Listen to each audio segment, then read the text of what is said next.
श्री गणेशाय नमः। श्री सरस्वत्यै नमः। श्री गुरु चरण कमलेभ्यो नमः। बैठ जाओ माताओं सब लोग हैं, ये बात सीख करो है।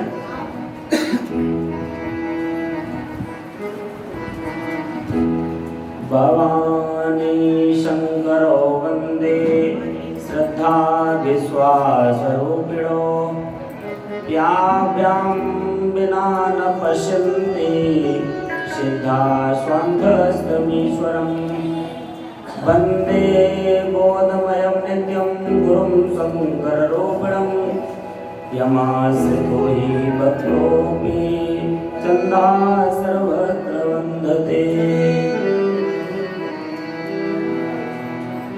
ध्येयं सदा परिभवग्नमभीष्टदोहं तीर्थास्पदं शिवविरञ्जनितं शरण्यं प्रत्यार्तिहं प्रणतपालभवाब्धिपोतं वन्दे महापुरुषते चरणारविन्दं त्यक्त्वा सुदुष्टसुरेक्षितराज्यलक्ष्मीं धर्मिष्ठार्यवचसा यदगाधरण्यं मायामृगं दैत्यक्षितमन्वधावत् वन्दे महापुरुषते चरणारविन्दम्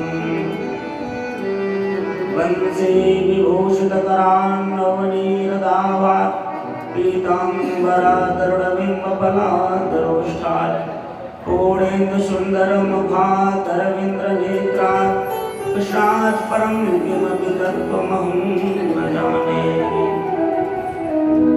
अतुलितबलधामं हेमशैलावदेहं धनजीवनकृशानं जानिनाम् अग्रगण्यं सकलगुणनिधानं वानराणामधीशं रघुपतिप्रियभक्तं पादयातं नमामि। शङ्करं शङ्कराचार्यं केशवं बादरायणं शूद्रभाषितो वन्दे भगवन्तो पुनः पुनः। ईश्वरो गुरुरात्मेति मूर्तिभेदविभागिने व्योमवद्व्याप्तदेहाय दक्षिणामूर्तये नमः। नारायणसमारम्भां शङ्कराचार्यमध्यमाम् अस्मदाचार्यपर्यन्तां वन्दे गुरुपरम्पराम्। बोलिए आदिगुरु शंकराचार्य महाराज की जय। सद्गुरुदेव भगवान की जय। वृंदावन बिहारी लाल की जय। रमण बिहारी लाल की जय। आइए सबसे पहले एक भजन सुने होगा। मेरा पल पल बीता, मेरा तो गला कुछ बैठा हुआ है। तेरा पल पल बीता जाए मुझसे रख ले नमस्कार।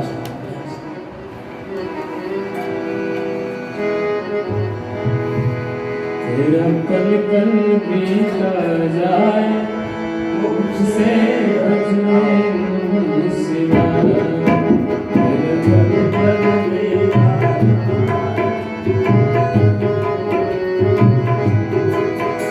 तेरा पल पल बीता जाए मुझसे रख ले नमः शिवाय।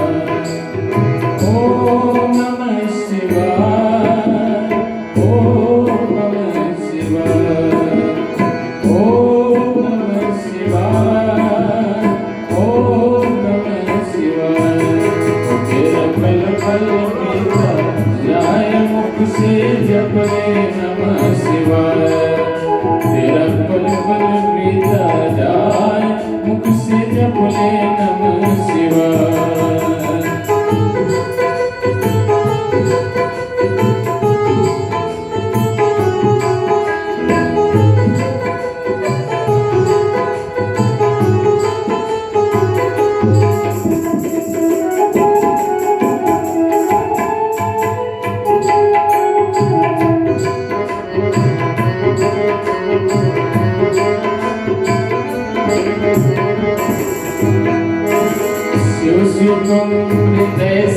बोलो मन मंदिर का पर्दा खोलो शिव शिव बोलो हृदय से बोलो मन मंदिर का पर्दा खोलो हरि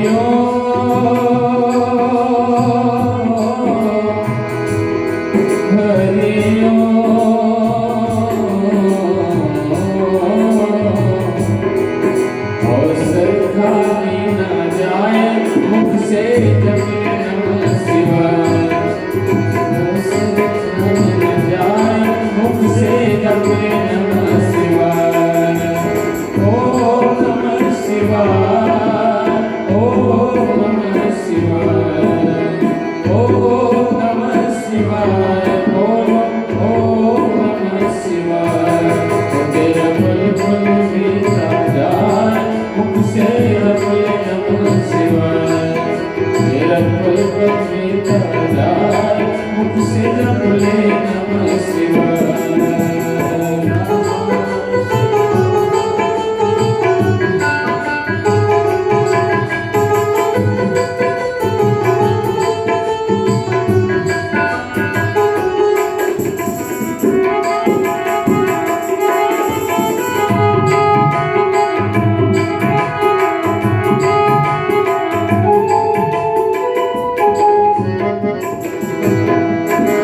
यह दुनिया पंछी का मेला सब छोड़ जाना है अकेला यह दुनिया पंछी का मेला सब छोड़ जाना है अकेला वो तेरा कन्या है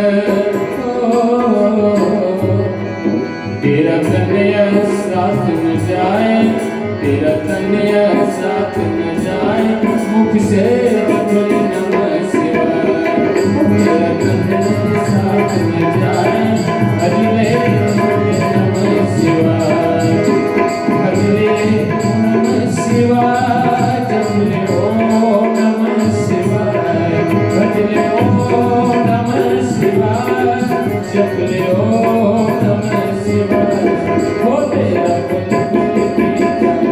जाए जपले ओम नमः शिवाय तेरा बुल बीता जाए जपले ओम नमः शिवाय ओम नमः शिवाय ओम नमः शिवाय बोलो शंकर भगवान की जय।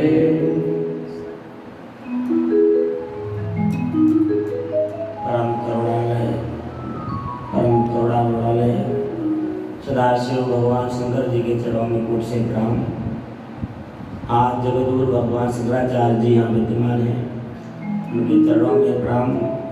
काशीस्थ सभी देवताओं को प्रणाम। काशी में सभी तीर्थ हैं, सभी तीर्थों को प्रणाम। भारत में जितने भी तीर्थ या जो भी स्थान है सब काशी में विद्यमान है, उनको सबको हम प्रणाम करते हैं।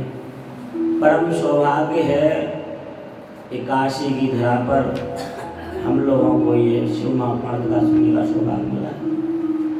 ऐसा आया है काशी काशी कोई एक बार स्मरण भी करता है ना गोविंद जी, तो भी उसके पाप, जैसे गंगा गंगे जो पुर जाती, कोई गंगा गंगा कहता है 100 योजन से, तो उसके पाप नष्ट हो जाते हैं। ऐसे ही कोई अगर बहुत दूर से, कितने भी दूर से अगर काशी में जाना चाहता हूँ, उसी से उसके स्मरण मात्र से उसके पाप नष्ट हो जाते हैं। ऐसी काशी में हम लोग पधारे हैं, इसलिए मन लगा करके, खाली शरीर से नहीं है, तन मन सब प्रकार से बैठेंगे, चिंतन बाह्य जगत का नहीं करेंगे। सावधान शुरू सावधान पूर्वक हम लोग कथा श्रवण करेंगे। भगवान शंकराचार्य जी ने विवेक चूड़ामणि में कही है कि संसार में सबसे बड़ी 3 वस्तु बड़ी दुर्लभ है। देवानुग्रह हेतु, जिससे परमात्मा की प्राप्ति मिलती है। परमात्मा की प्राप्ति के 3 उपाय बताए। दुर्लभम त्रयमेव तत् देवानुग्रह हेतुकम, मनुष्यत्व मुमुक्षुत्व महापुरुष संश्रयः। संसार में सबसे बड़ी अमूल्य वस्तु तीन है, उनका मिलना बड़ी ईश्वर की कृपा होती है तब मिलते हैं। दुर्लभम त्रयमेवेतत् देवानुग्रहत्वं मनुष्यत्वं मुमुक्षुत्वं महापुरुष संश्रयः। पहले प्रभु हमको मनुष्य शरीर बना दे दिया है, अब उसमें मनुष्यत्व धर्म है, उसको अर्जित करना पड़ता है अपने सत्कर्मों के द्वारा। जैसे एक पशु तो जाति है, वो सब में रहती है, ऐसे मनुष्यत्व तो है ना, एक धर्म विशेष सद्गुणों के द्वारा हम सबको अर्जित करना पड़ता है। खाली मनुष्य बन गए उसके लिए तो भागवत में 4 संज्ञाएं दी गई। पशु कहा गया है अगर ये मनुष्यत्व अगर प्राप्त नहीं कर पाए तो को बने स्व विड़वरा उष्ट खरई संता पुरुषा पशु। 4 संज्ञाएं की है श्रीमद् भागवत जी में सुखदेव जी महाराज जी ने। एक कुत्ते की संज्ञा दी, एक विड़वराह जंगली सुअर की संज्ञा दी, और तीसरी ऊंट की, और एक खरमन गधा। अगर ये मनुष्य जन्म भी प्राप्त करके हमने सत्कर्म नहीं किए, भगवत कथा आदि श्रवण नहीं की, तीर्थों का सेवन नहीं किया, तो यह मनुष्य भी कुत्ते की तरह और जंगली सुअर की तरह और ऊंट की तरह और गधे की तरह ही व्यर्थ जीवन चला गया। जैसे एक कुत्ता सुबह से लेकर के शाम तक इधर उधर भटकता है, कहीं मिल जाए कहीं कुछ मिल जाए, ऐसे ही हम लोग पूरे दिन और रात्रि भटकते रहते हैं, कहीं इधर मिल जाता है इधर मिल जाता है। धन की खोज इतनी बड़ी है, पूरी होती नहीं है। निंद्रिया हेते नक्तम देव निंद्रिया हेते नक्तम व्यवसाय नवावया देवाचार्य हजारायन कुटुंब हरणे नवा। सुखदेव जी महाराज कह रहे हैं परीक्षित, दिन तो व्यवसाय में चला गया, धंधे में चला गया, यह कर लेते ये कर लेते, ये छूट गया ये छूट गया। रात्रि में आए हारे थके आए, नींद आ गई, खाए पिए थोड़ी टीवी देखी और सो गए। ये गुजराती बहुत अच्छे भजन गाते हैं, अभी हम सूरत जा रहे थे वह गाए थे, वो कहते हैं दिवसे रात्रे निंद्रा दिवसे काम, क्या रे भजसु सीताराम। दिन में तो तुम काम धंधे में लगे, रात्रि में आके सो गए, कब प्रभु का चिंतन करोगे। एक कुत्ते की संज्ञा दी, धन के लिए इधर उधर भटकता है। विड़वराहा एक उष्ट की वो जंगली सुअर की संज्ञा दी। सुअर है ना, हमेशा धरती में नया खोदना चाहता है, गड्ढे करता रहता है। ऐसे ही हम लोग पीछे पड़े हैं, कहीं जमीन में कहीं धना कहीं गड़ा कुछ सोने के मिल जाते हैं, ऐसे खोजने रहते हैं। बहुत से लोग तो हमको रास्ते में पूछते हैं, महाराज जी आपको ये युक्ति आती है खोजने धरती में निकालने वाला धन है, इसी में जीवन बर्बाद कर देते हैं। तीसरी उपमा दी है ऊंट की, थोड़ी सी पद प्रतिष्ठा मिल गई फिर नीचे चलता ही नहीं है। सुखदेव जी महाराज कहते हैं, ऊंट कहता है ये मेरी बरादरी का ही है, देखो जब थोड़ा बहुत कुछ मिल गया ऊपर, ऊंट नीचे नहीं देख के चलता है, ऊपर उठा के चलता है, उतना लंबाई है वो। ऐसे थोड़ी सी पद प्रतिष्ठा मिल गई तो मनुष्य अपने को भूल जाता है और ऊपर इतना उठ जाता है, अपने लोगों का परिचय देने में ही उसको शर्म आने लगती है।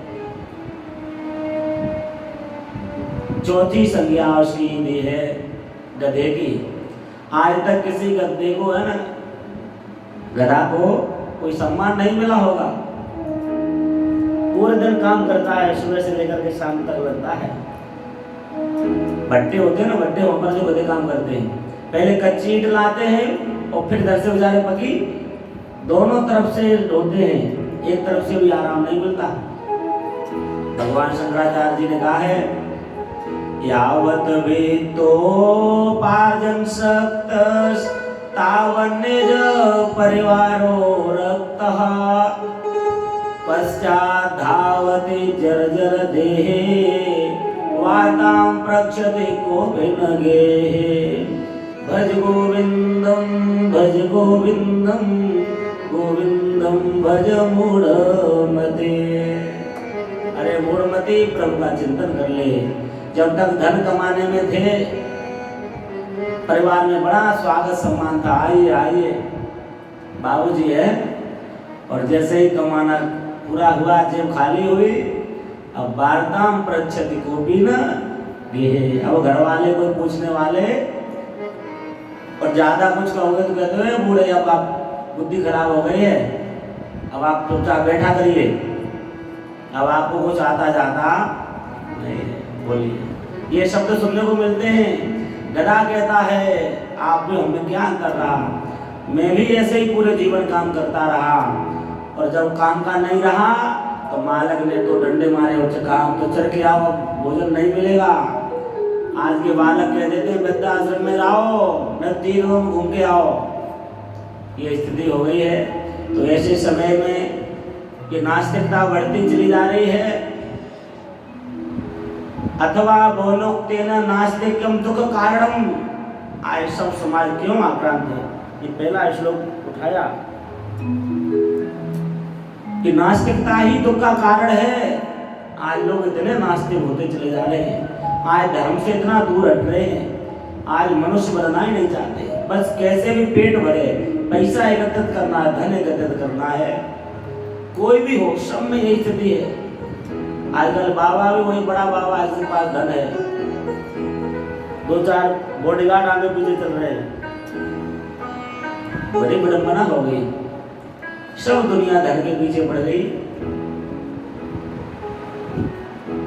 हे सूत महाप्राज्ञ सर्व सिद्धांत विद प्रभो,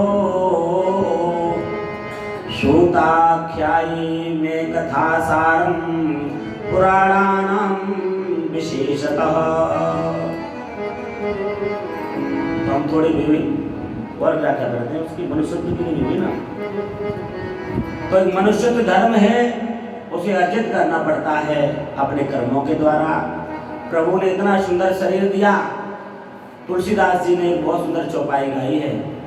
भगवान शंकराचार्य जी ने भी एक श्लोक लिखा है, चूड़ामणि में, जंतो नाम जन्म दुर्लभमतः पुष्पं ततो विप्रता, तस्मात् वैदिक धर्म मार्ग परता विद्वत्त्वमस्मात् परम्। आत्मानात्म वेचनं सुमनुभवो ब्रह्मात्मना संसितिर् मुक्तिर्नोचत कोट जन्म सुकृते पुण्यैर्विना लभ्यते। जंतो नाम नर जन्म दुर्लभतः, ये मनुष्य जन्म जीवों में से सबसे बड़ा दुर्लभ है। बड़े पुण्यों से ये शरीर मिलता है। ईश्वर की बड़ी जब कृपा दृष्टि जीव पर होती है, कबहू के करुणा कर नरतन देही, कभी प्रभु कृपा करके मन शरीर देते हैं।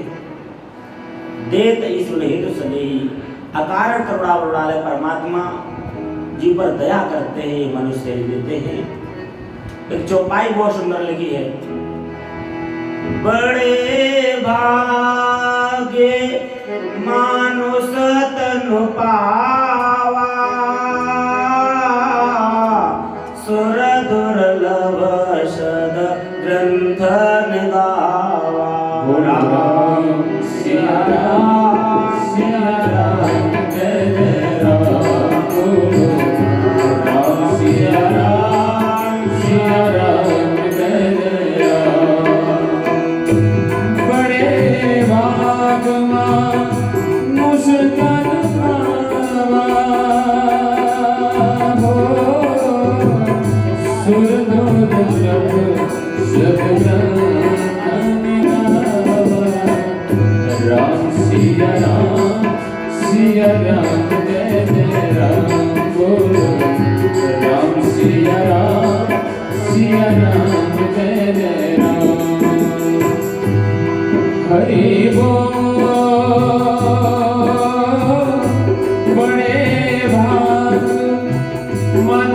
तन पावा हो सुर दुर्लभ सदगन धन गावा सिया राम मेरे राम बोलो राम सिया राम मेरे राम। आरती का समय कितना?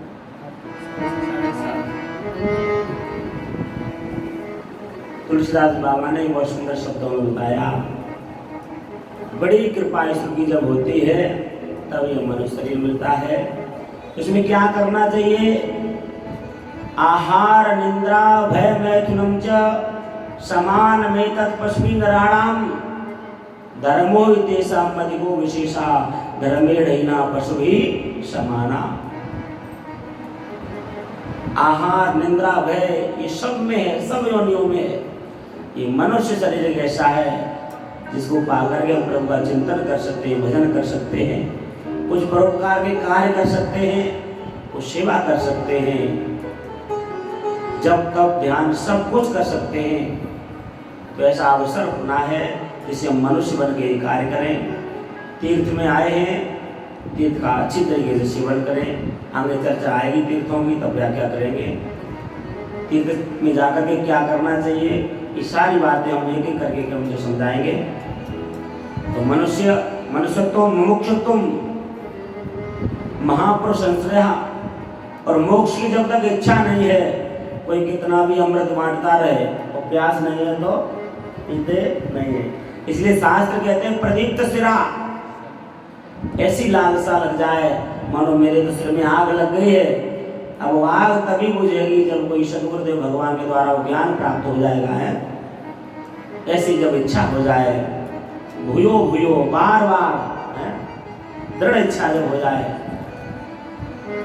मोक्ष की, वो मोक्ष कैसे मिलेगा?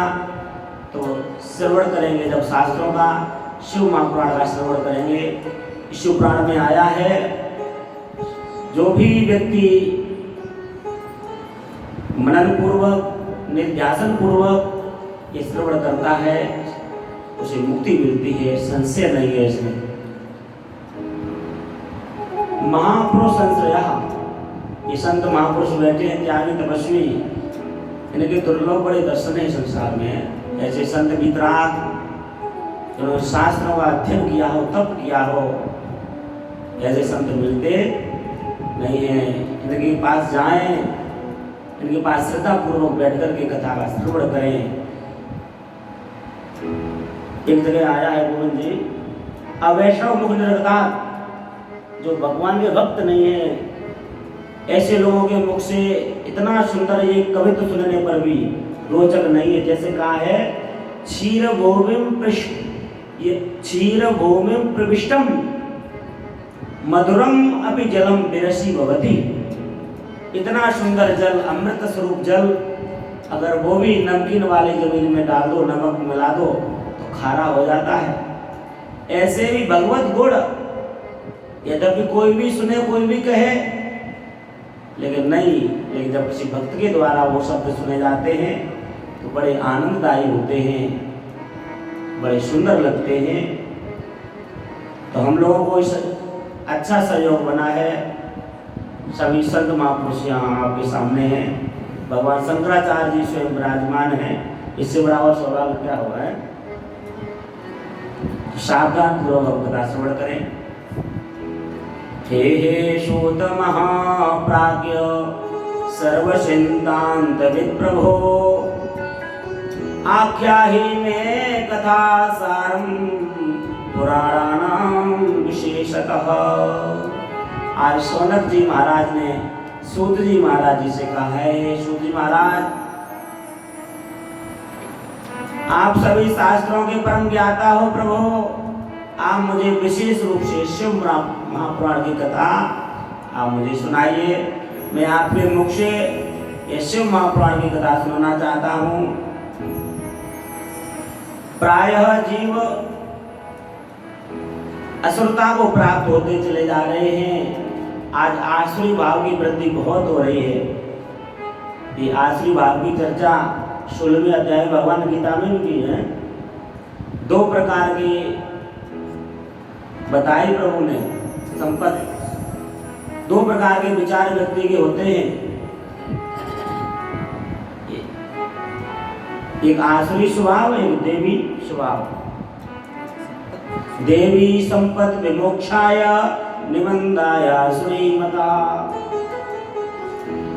जो देवी संपत्ति है, जो देवी विचार हैं, वो मुक्ति को दिलाने वाले हैं, और जो आसुरी स्वभाव के विचार हैं वो नरक में ले जाने वाले हैं। प्रायः लोग अब माता पिता को नहीं मानते हैं, धर्म में रुचि नहीं रह गई है लोगों की। एक बहुत सुंदर प्रसंग उठाया है। जीवश्चासुरतां प्राप्ता प्रायो घोरे कलो यः। प्रायः करके जीव आज आसुरी भाव को प्राप्त हो रहे हैं। आज माता पिता की सेवा नहीं करना चाहते हैं, आज गुरुजनों से सेवा कराना चाहते हैं। बहुत सुंदर एक रामायण की चौपाई है। माँ नहीं माँ तो पिता नहीं देवा, साधु न सन करवावै सेवा। राम सिया राम सिया राम जय जय राम।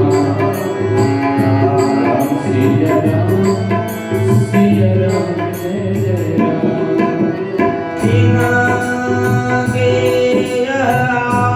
चरण भवानी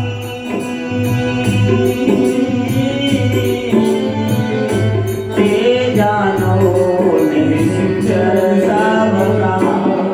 बोलो राम सिया राम जय जय राम। बोलो राम सिया राम जय जय राम। बहुत सुंदर प्रश्न किया है शौनकादि ऋषियों ने आज सूत जी महाराज से। प्रायः जीव आसुरी स्वभाव को प्राप्त होते चले जा रहे हैं। उनसे कहो भाई कथा सुन लिया करो, कुछ सत्कर्म करो, तो कहते महाराज समय नहीं है, ये तो सब आप ही बाबा करो हैं, हमारे पास तो अभी समय नहीं है। माँ नहीं माँ तो पिता नहीं देवा। आज माता पिता की सेवा नहीं हो रही है, वृद्धाश्रम खुलने लगे। ये भारतीय संस्कृति में ऐसा शब्द था ही नहीं है। कैसी कैसी विडंबना है। आए तो अंत्येष्टि क्रिया करने में उपलब्ध भी नहीं हो पा रहे हैं बालक, फोन से ही हो रहा है, और सब ऑनलाइन ही सब काम चलने लग गए हैं। साधु सन करवावे सेवा। आश्रमों में जाते हैं, कहते हैं बाबा जी बढ़िया व्यवस्था होनी चाहिए है? आश्रम में सेवा करने के लिए जाते हैं, करवाने के लिए जाते हैं। प्रयागराज की घटना में सत्य घटना कुंभ की 2013 में कुंभ लगा था 2013 में। महाराज जी का भी टेंट पास में था, हमारे आश्रम के पास में। एक माता ने महाराज जी से शिकायत की, महाराज जी कमरा बहुत गंदा है, मारे कोई बात नहीं, चाबी लाओ मुझे। महाराज जी ने चाबी ले ली और पीछे से गए और जाकर के कमरा लॉक किया, अंदर जाकर के बाथरूम सब साफ किया।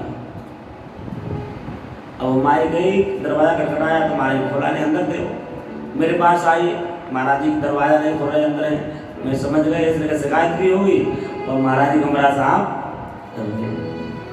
मैंने कहा तो इसीलिए कुंभ नहाने आए थे, हो गया स्नान, स्नान का फल मिल गया तुमको है। आज हमको ये पता ही नहीं लग रहा है कर क्या रहे हैं, क्या करने आए थे और क्या कर रहे हैं। तीर्थों में भी जाके सुविधाएं ढूंढने लगे।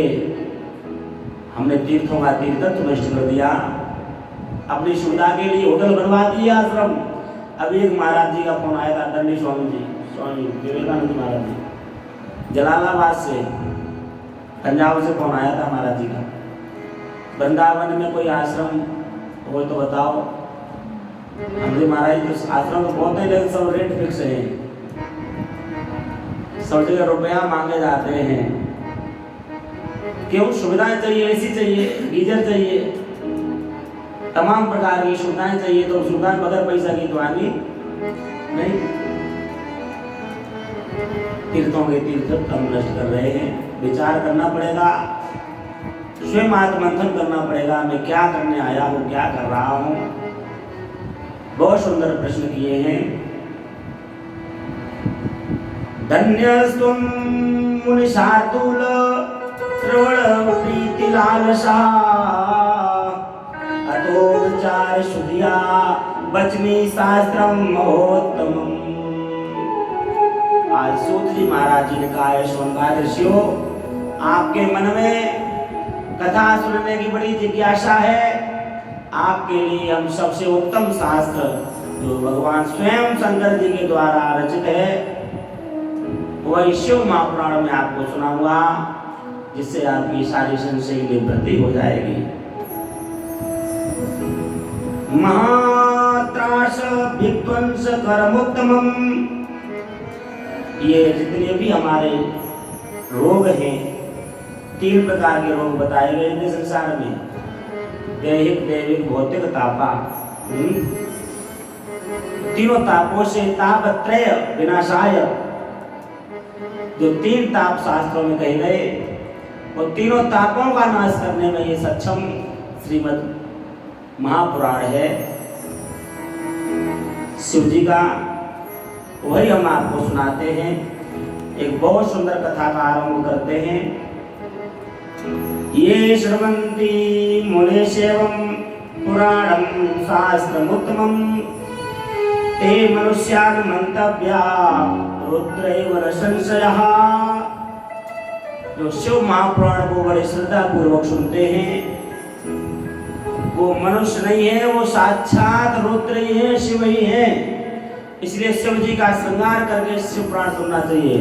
सबके पंडित जी तिलक लगाओ, भस्म लगाओ सबके, और रुद्राक्ष की माला मंगवा लेंगे, सब लोग माला पहनो है।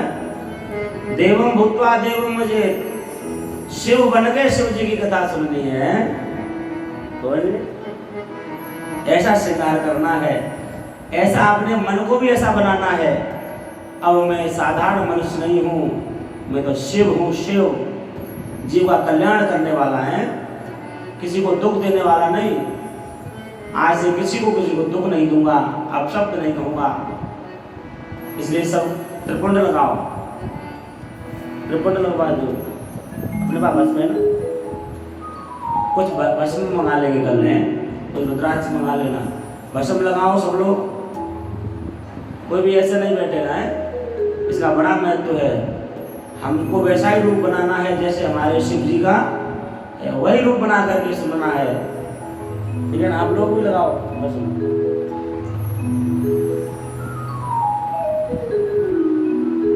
मुहूर्तं वा तदर्थं वा क्षणं च वा ये श्रवन्ति पुराणं तन्न तेषां दुर्गतिः भवेत्। यह शिव महापुराण की कथा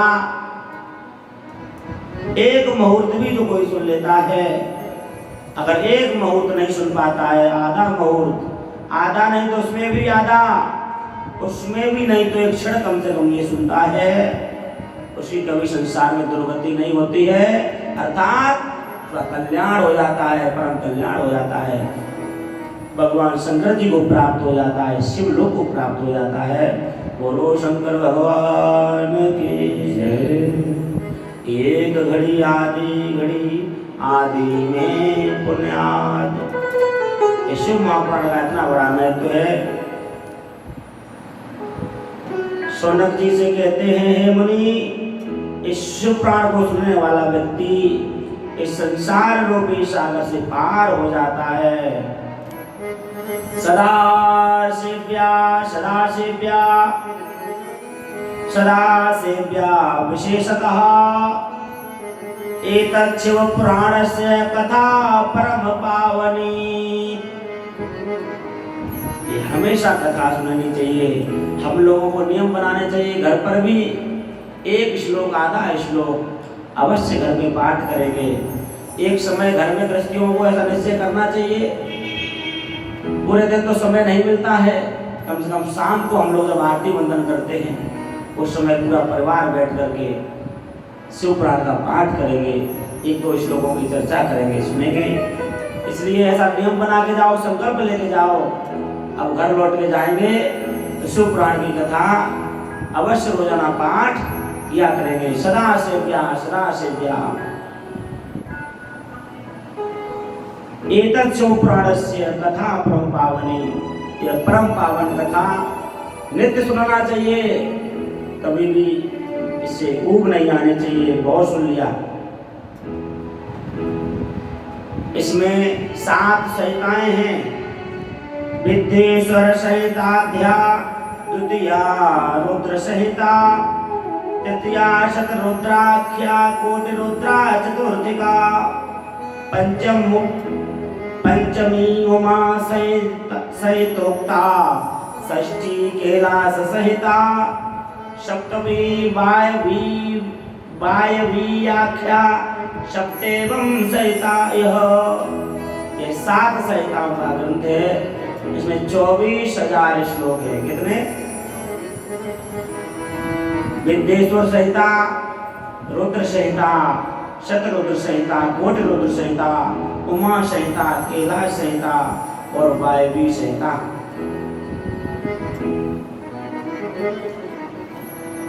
अब शौनक जी ने पूछा कैसे कैसे व्यक्ति सुनने से ये शिव पुराण से मुक्ति कर जाते हैं। तो बहुत सुंदर सूत जी महाराज जी ने बताया है।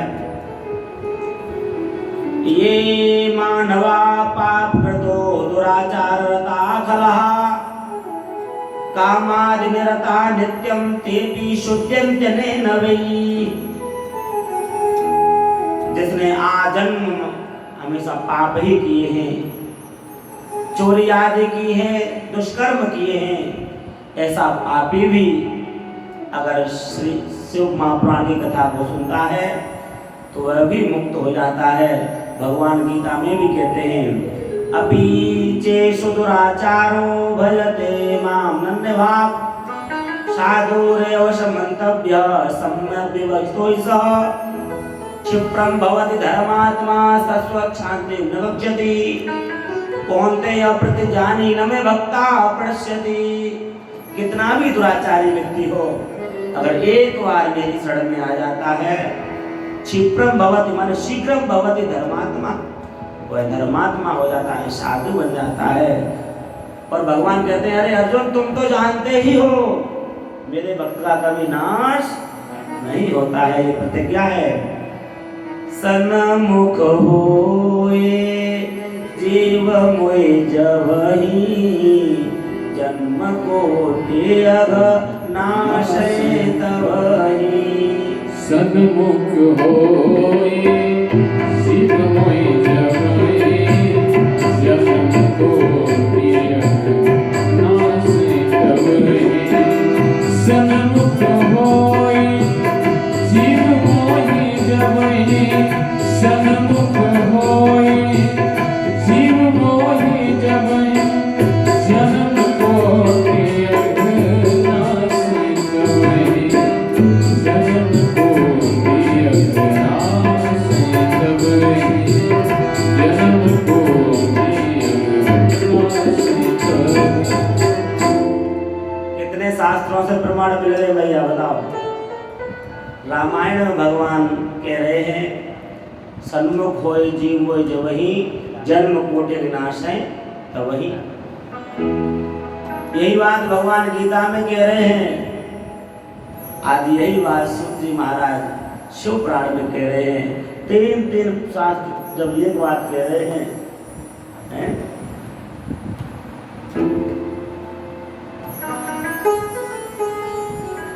आज एक देवराज की कथा सबसे प्रथम आरंभ करने जा रहे हैं।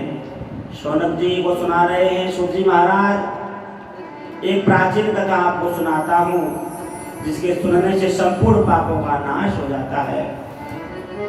आप थोड़ा अच्छे सब लोग बैठे हो, दिक्कत नहीं है ना? समझ में आ रहा है? कथा समझ में आ रही है? कोई शब्द थोड़ा धीरे बोले, जल्दी समझ में आ रहा है माता जी?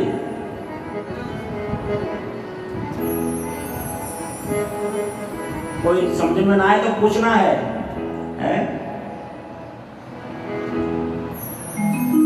आसीत किरात नगरे ब्राह्मणो ज्ञान दुर्बलः दरिद्रो रस विक्रेता वेद धर्म परान्मुखः। पूर्व काल की बात है, एक किरात नगर में, किरात कहते हैं लोग बैली आदि होते हैं ना, जो शिकार करके मांस आदि हिंसा करते हैं जंगलों में, उनके बस्ती में एक ब्राह्मण देवता रहते थे। वो ज्ञान से बड़े दुर्बल थे, मतलब वो ज्ञान शून्य व्यक्ति थे, शास्त्र का अध्ययन नहीं किया। परिवार जन्म तो ब्राह्मण कुल में मिल गया, पूर्व जन्म के अनुसार। गोविंद जी, लोग दुराग्रह बहुत करते हैं। चातुर्वर्ण्यम मया सृष्टम गुण कर्म विभागशः। भगवान कहते हैं गुण कर्म के अनुसार मैंने ये 4 वर्ण की सृष्टि की। तो लोग उल्टा अर्थ लगाने लगते हैं, अरे हम कर्म कर रहे तो अब हम ये हो गए। अरे उसका ये बात नहीं है, वो कर्म के अनुसार ही, वो प्रारब्ध अनुसार उनको भोग अच्छा था, पुण्य अच्छे थे, तब जाकर के वो ब्राह्मण परिवार में जन्मे। यहाँ लगाना पड़ता है बात है। हाँ, पूर्व कर्म व्यवसा। लेकिन दुराग्रही लोग मानने वाले नहीं, वो कहते नहीं नहीं, आप तो काशी पढ़ के आए, काशी पढ़ने तो पास रहे तुम्हारे पास। बड़ा विडंबना है। एक बालक जन्म से ही पूजनी बन जाता है। क्यों बन गया? उसने तप किया, भजन किया था, उसी के अनुसार वो ब्राह्मण कुल में जन्मा और पूजनी हो गया।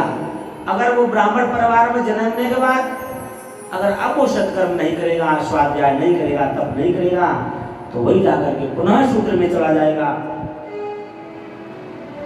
इस प्रकार से कर्म की व्याख्या समझनी चाहिए।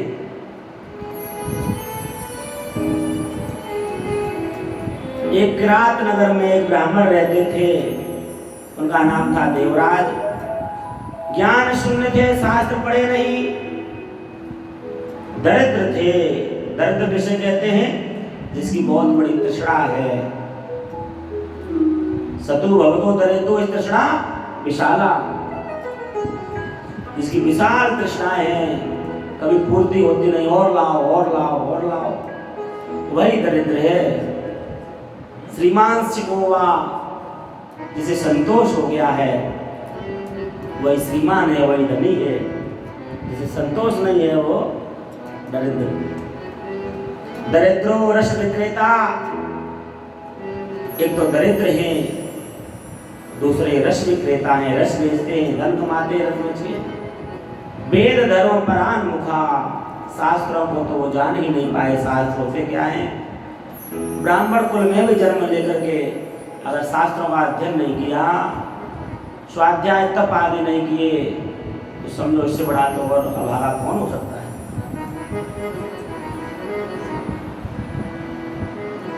एकदा एक तड़ागे स स्नातुं यातो महीसुरः। एक दिन वह देवराज ब्राह्मण सरोवर में स्नान के लिए गए और वहां पर जाकर उन्होंने एक शोभावती नाम की एक वेश्या को देखा और हमेशा हमेशा के लिए उस वेश्या के होके रह गए। उसको पत्नी बना करके रखने लगे।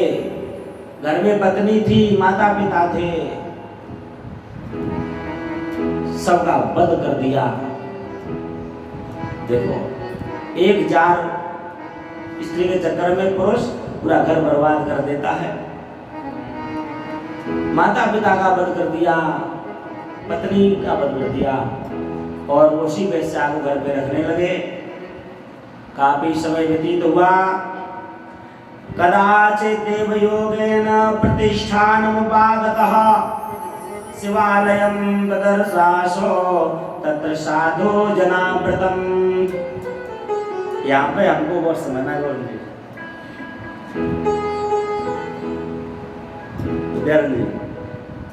कदाचित् देवयोगेन प्रतिष्ठानम् उपागतः,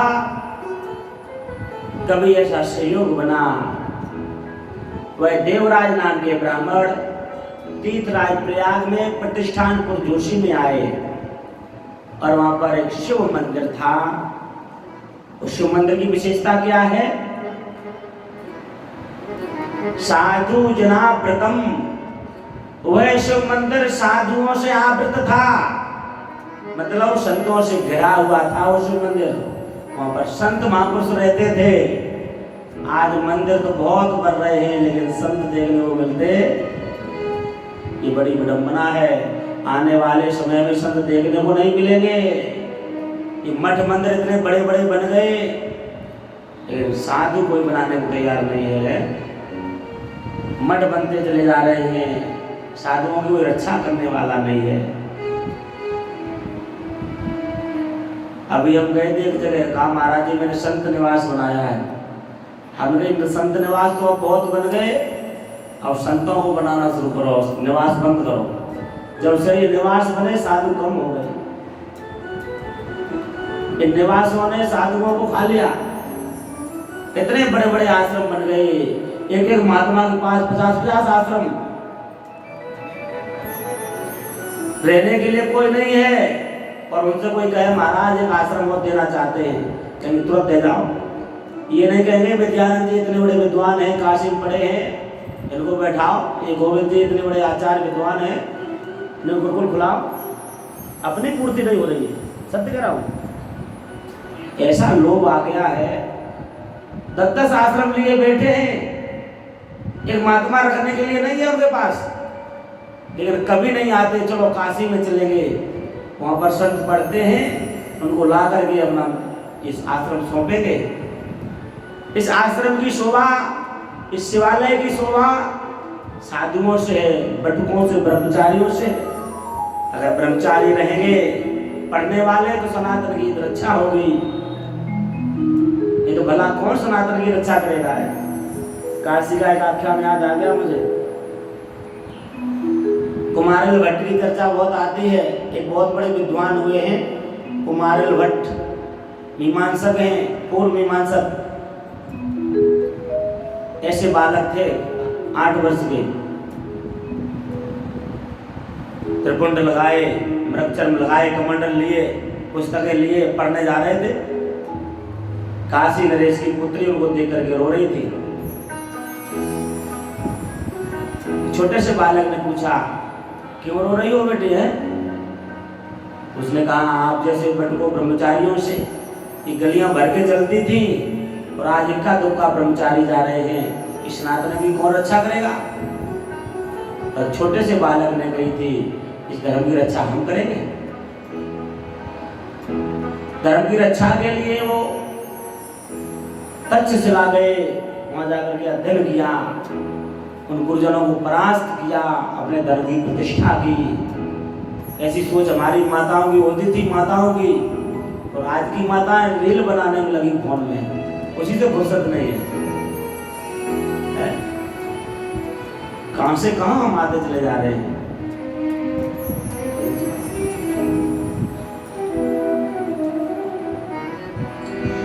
सत्संगत से प्यार करना सीखो जी, जीवन का उद्धार करना सीखो जी। सत्संगत से प्यार करना सीखो जी, जीवन का उद्धार करना सीखो जी। धन धन धाम संग नहीं जावे, सुख द्वारा कोई काम न आवे, सुख द्वारा कोई काम न आवे। धन धन धाम संग नहीं जावे, सुख द्वारा कोई काम न आवे, सुख द्वारा कोई काम न आवे। ममता का श्रृंगार करना सीखो जी, जीवन का उद्धार करना सीखो जी। सत्संगत से प्यार करना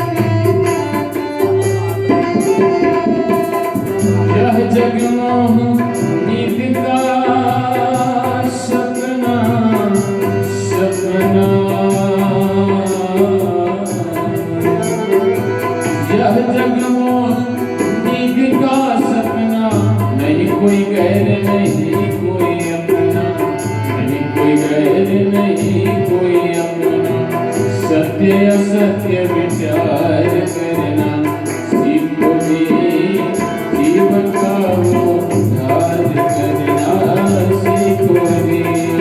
सत्संगत से प्यार करना सीखो जी, जीवन का उद्धार करना सीखो जी।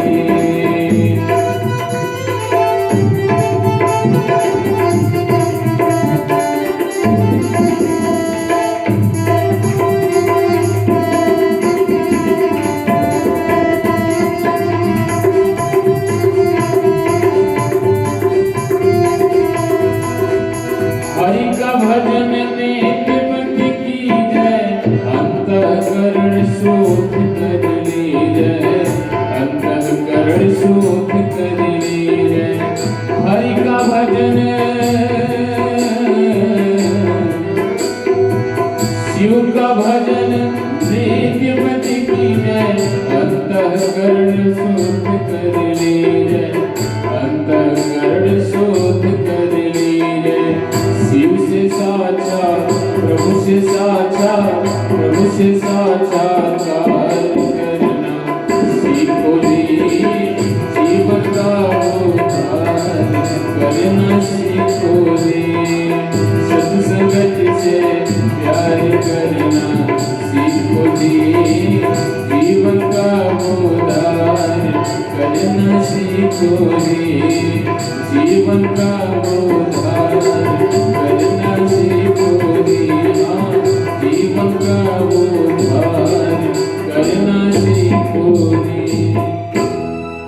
तो शिवालय किससे आवृत होने चाहिए? शिवालयं ददर्शासो तत्र साधु जनावृतम। शिवालय तो संत जनों से आवृत होने चाहिए, ढके होने चाहिए। ब्रह्मचारी बटकों से शिवालय भरे हुए होना चाहिए। जब बटुक ब्रह्मचारी अध्ययन करेंगे शास्त्रों का तो हमारे धर्म की रक्षा होगी। जब शास्त्र नहीं जानेंगे, बगैर शास्त्रों की हम कैसे रक्षा करेंगे? जब संत पुरुष नहीं होंगे शिवालय में, उसकी शोभा कैसे बनेगी? धर्म का प्रचार कौन करेगा? इसलिए हमारी प्रार्थना है आप लोगों से, और शिवालय मंदिरों को संतों से आवृत करिए, उसे ढकिए।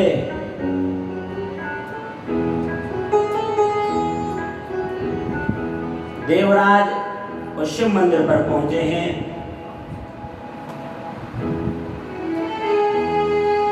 वहां पर कथा चल रही थी शिव महापुराण की। बहुत से संत पुरुष कथा को श्रवण कर रहे थे। ब्रह्मचारी बालक कथा सुन रहे थे।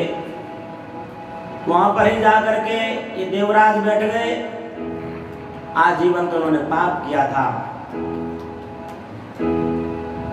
इनको ज्वर आ गया, ज्वर पीड़ित थे, बड़े कष्ट में थे, दुखी थे। कोई सहारा नहीं मिला तो चलो शिव जी के मंदिर में बैठते कम से कम। संतों के पास बैठे, 1 महीने तक उसी मंदिर में ये रहे। देवराजस्य मासान्ते ज्वरेणा पीड़ितो मृतः। इतना ज्वर आया देवराज को, इनकी उसी ज्वर से पीड़ित होकर के मृत्यु हो गई। जब मृत्यु हुई, वहां पर यमराज के दूत लेने के लिए आ गए। बड़े बड़े हट्टे कट्टे हैं, चलो नरक में डालेंगे देवराज को। आज हम तो इसने पाप कर्म किए हैं, कोई भी सत्कर्म किया नहीं है। उसी समय भगवान शिव के भी दूत वहां पर आ गए और उन्होंने कहा, अरे यमगणो, इनको तो हम अपने शिवलोक में ले जाएंगे। दोनों में बड़ी चर्चा हुई है। भागवत में भी ऐसा प्रसंग आता है। अजामिल का प्रसंग आया है। अजामिल ने कहा, पुत्र नारायण मेरी रक्षा करो, मेरी रक्षा करो। इसी के ब्याज से एक नारायण नाम के उच्चारण मात्र से वहां पर भगवान के पार्षद आ गए थे लेने के लिए। और दूतों को पीट के भगा दिया था इनके दूतों को। आज वैसे ही तद्वत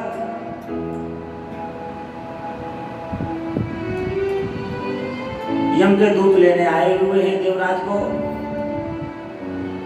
आज भगवान शंकर जी के भी वहां दूत पधारे हैं और उन्होंने कहा, अरे यमदूतो, देवराज को तो हम विमान में बैठा कर ऐसे सम्मान पूर्वक शिवलोक में ले जाएंगे, इनको तो शिव जी की प्राप्ति होगी।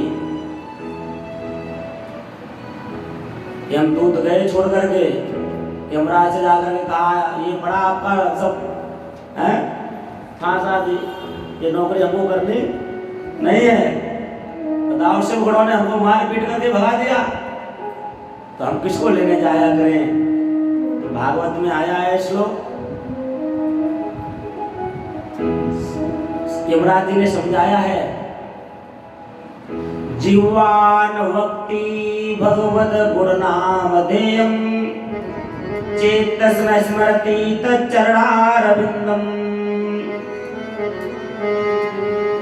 कृष्णाय नो नवति अच्छिरै कदापि तान आनयध्वम अशतः अकृत विश्वकृत्यान। जिन्होंने कभी प्रभु का चिंतन नहीं किया, शास्त्र श्रवण नहीं की, संतों की सेवा नहीं की, ऐसे लोगों को लेने जाया करिए। वैसा ही आख्यान यहाँ पर आया है। आज देवराज को शिवलोक में शिवदूत ले गए हैं। धन्या शिव पुराणस्य कथा परम पावनी यस्याः श्रवण मात्रेण पापः पापीयानपि मुक्ति भाग। ये धन्य है शिव महापुराण की कथा। इधर देखो बेटा, है इधर नहीं, इधर चित्र रखो भाई, पूरा एकाग्रता होकर के बैठना है, निगाह हमसे ही मिली रहनी चाहिए, इधर उधर नहीं होनी चाहिए। तुम इधर आ जाओ ना भैया, हमारे दिखती नहीं हो हमको, इधर डालो ना, कुछ दिखना चाहिए ना चेहरा।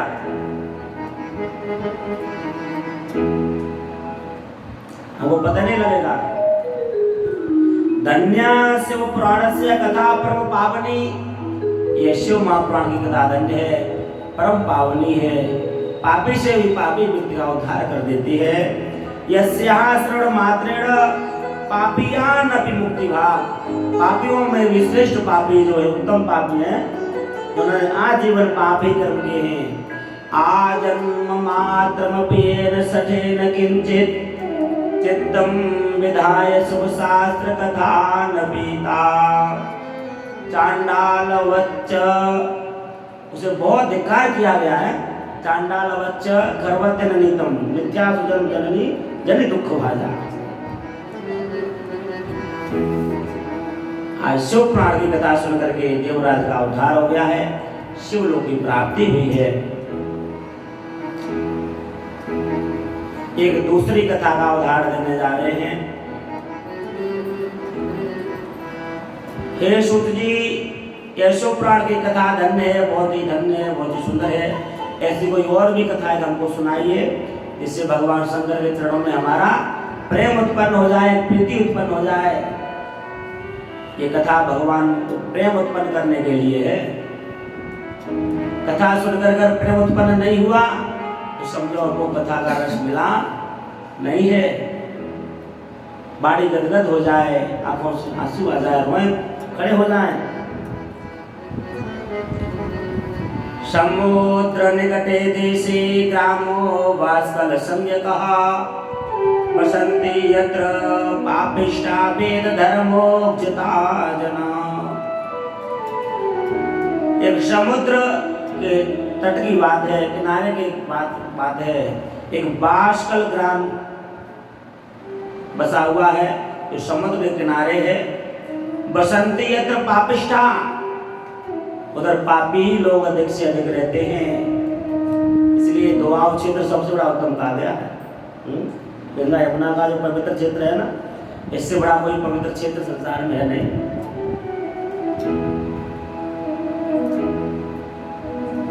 बसंती यत्र पापिष्ठा वेद धर्मोक्षिता जना। वेद धर्म को न मानने वाले, वेदों के निंदक, ऐसे विधर्मी लोग इधर बसते हैं। उसी नगर में एक बिंदुक नाम के अधर्मी ब्राह्मण रहते थे। क्या नाम था? है? नाम याद करते चलना है, पूछेंगे अंकल। बिंदुक नाम था। क्या नाम था? अभी जो कथा पूरी हुई किनकी हुई? देवराज।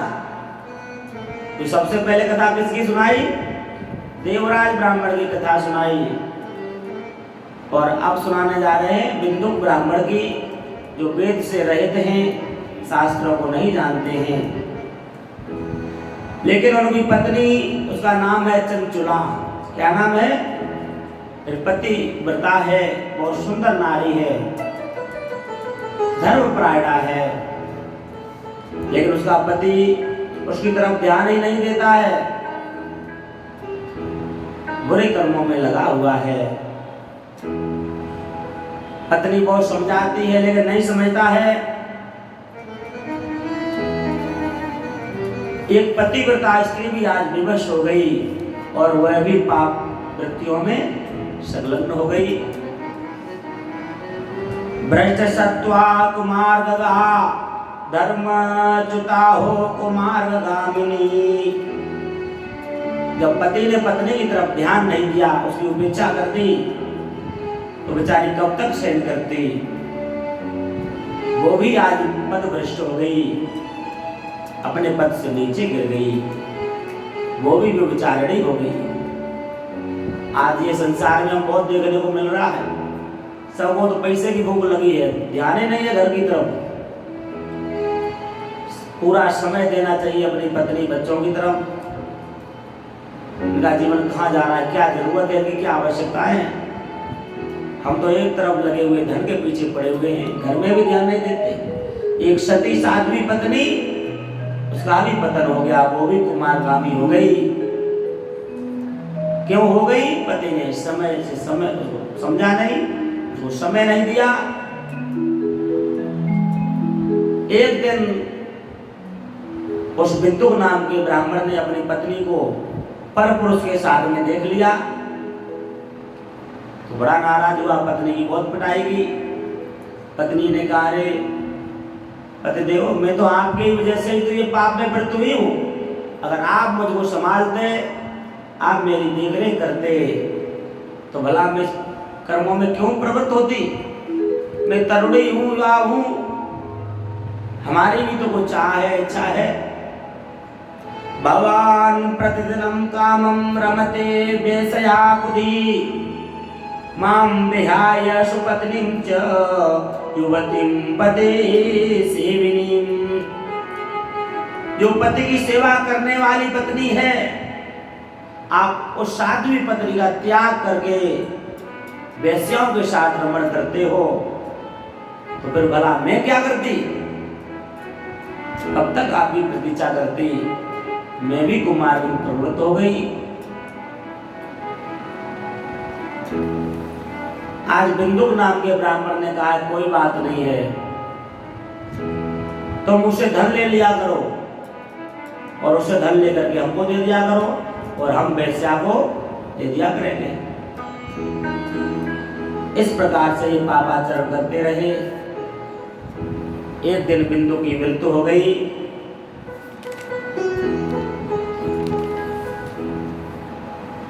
एक समय की बात है, चंचला कुछ गांव से, उस नगर से कुछ लोग यात्रा में जा रहे थे, तीर्थ यात्रा के लिए।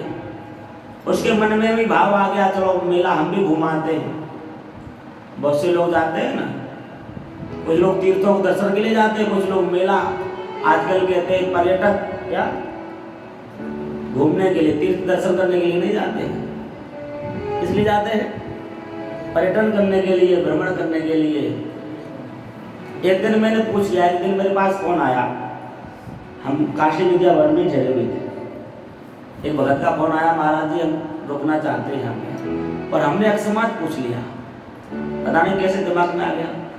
हमने कहा आप आश्रम में क्यों ठहरना चाहते हो, आप यहाँ काशी में बहुत होटल हैं, होटल में ठहरो। उन्हें मुख से मालूम क्या जवाब निकला, महाराज ये आश्रम सस्ते मिल जाते हैं।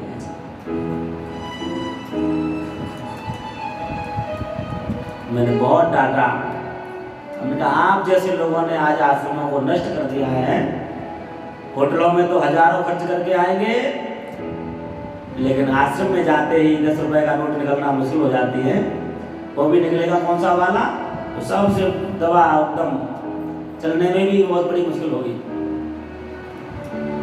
ऐसे लोगों ने तीर्थों को नष्ट कर दिया। ये प्रत्यक्ष बात बता रहा, कोई झूठ नहीं बोलता हूँ बिल्कुल भी। हमारा जो अनुभव होगा वही बोलेंगे, हम झूठ तो कोई बनावटी बात तो बोलते ही नहीं।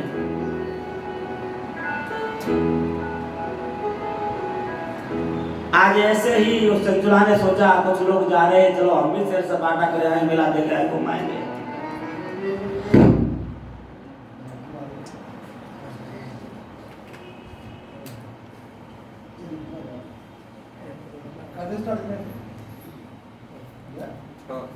कोई बात नहीं, आराम से करिए, कोई बात नहीं। बोलो कीर्तन करो, श्रीमन नारायण बोलो मत।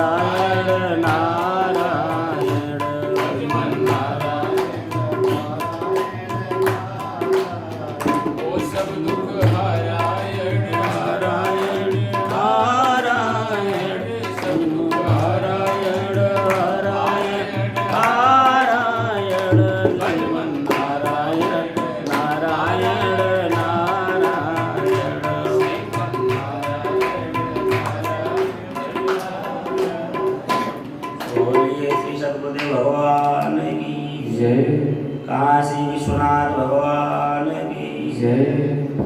एकदा देवयोगेन संप्राप्ते पुण्य पर्वणि सा नारी बंधुभिः सार्धं गोकर्ण